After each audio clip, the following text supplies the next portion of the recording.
Hi hello welcome back to my mini vlog. ಇದು Saturday vlog ಆಗಿರುತ್ತೆ, ಅಂದರೆ ವರಮಹಾಲಕ್ಷ್ಮಿ ಹಬ್ಬ ಆದ ಬೆಳಗಿನ ವ್ಲಾಗ್ ಆಗಿರುತ್ತೆ.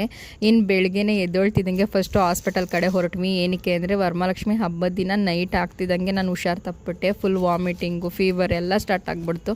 ಅದೇನು ಅಂತ ಗೊತ್ತಿಲ್ಲ. ಆಮೇಲೆ ಹಾಸ್ಪಿಟಲ್ ಹತ್ರ ಹೋದ್ವಿ. ಬೆಳಗ್ಗೆ ಆಗೋಷ್ಟರಲ್ಲಿ ಅಲ್ಲಿ ನೋಡಿದ್ರೆ ಫುಲ್ ಹೆವಿ ರಶ್ ಇತ್ತು. ಹಬ್ಬ ಅದು ಬೆಳಗ್ಗೆ ಆಗಿದ್ರು ಅಷ್ಟೊಂದು ಜನ ಇದ್ದರು. ಅದೇನು ಅಂತ ಗೊತ್ತಿಲ್ಲ.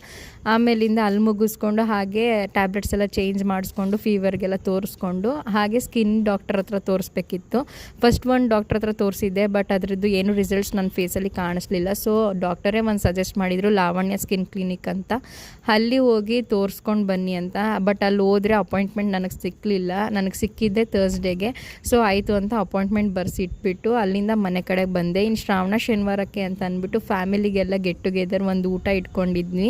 ಏನಕ್ಕೆ ಅಂದರೆ ವರಮಹಾಲಕ್ಷ್ಮಿ ಹಬ್ಬದ ದಿನವೇ ಎಲ್ಲ ಊಟ ಇಟ್ಕೊಂಡ್ರೆ ಎಲ್ಲರೂ ಸಿಗೋಕ್ಕಾಗಲ್ಲ. ಬಿಕಾಸ್ ನಮ್ಮ ಅತ್ತಿಗೆ ಮನೆಯಲ್ಲೂ ಕೂಡ ಅವತ್ತು ಊಟ ಇಟ್ಕೊಂಡಿದ್ರು. ಇನ್ನು ನಾನು ಕರೆದ್ರೆ ಅವ್ರು ಹಬ್ಬ ಮಾಡಿ ಮುಗಿಸ್ಬಿಟ್ಟು ಬರೋಕ್ಕಾಗಲ್ಲ ಅಂತ ಅಂದ್ಬಿಟ್ಟು ಮಮ್ಮಿ ಮನೆಯವ್ರನ್ನ ಮತ್ತು ನಮ್ಮ ಅತ್ತಿಗೆ ಮನೆಯವ್ರು ಇಬ್ಬರೂ ಕೂಡ ಶ್ರಾವಣ ಶನಿವಾರಕ್ಕೆ ನಾನು ಊಟ ಇಟ್ಕೊಳ್ಳೋಣ ಅಂದ್ಬಿಟ್ಟು ಕರೆಸಿದ್ದೆ.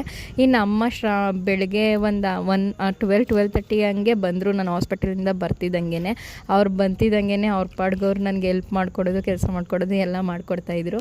ಅದಾದಮೇಲೆ ಸಂಜೆ ಮೇಲೆ ಎಲ್ಲರೂ ನಮ್ಮ ಅತ್ತಿಗೆ ಮನೆಯವರು, ನಮ್ಮ ಪಪ್ಪ, ನಮ್ಮ ಅಣ್ಣ ಎಲ್ಲ ಬಂದಿದ್ದರು. ಅವರು ಕೂಡ ಎಲ್ಲ ಊಟ ಮುಗಿಸ್ಕೊಂಡು ಅವರು ಮನೆ ಕಡೆ ಹೊರಟಿದ್ದಾಯಿತು. ಇನ್ನು ಅಡುಗೆಗೆ ಅಂತ ಅಂದ್ಬಿಟ್ಟು ಅನ್ನ, ಸಾಂಬಾರು, ಪಾಯಸ, ಪಲ್ಯ, ವಡೆ, ಒಬ್ಬಿಟ್ಟು ಎಲ್ಲ ಮಾಡಿ ಇಟ್ಕೊಂಡಿದ್ದೆ. ಅದಾದಮೇಲೆ ಪಪ್ಪ ಮಮ್ಮಿನೂ ಕೂಡ ಟೈಮ್ ಆಗುತ್ತೆ ಅಂತ ಅಂದ್ಬಿಟ್ಟು ಅವರು ಕೂಡ ಊಟ ಮಾಡಿಕೊಂಡು ಬೇಗ ಮನೆಗೆ ಹೊರಡ್ತೀವಿ ಅಂತ ಅವರು ಹೊರಟರು. ಅವ್ರಿಗೊಂದು ಬಾಯ್ ಹೇಳಿ ಕಳಿಸ್ಕೊಟ್ಟಿದ್ದಾಯಿತು. ಈ ವ್ಲಾಗ್ ಇಷ್ಟರ ಲೈಕ್ ಮಾಡಿ ಹಾಗೆ ಫಾಲೋ ಮಾಡ್ಕೊಳ್ಳೋದು ಮರಿಬೇಡಿ. ನೆಕ್ಸ್ಟ್ ವ್ಲಾಗಲ್ಲಿ ಸಿಗೋಣ.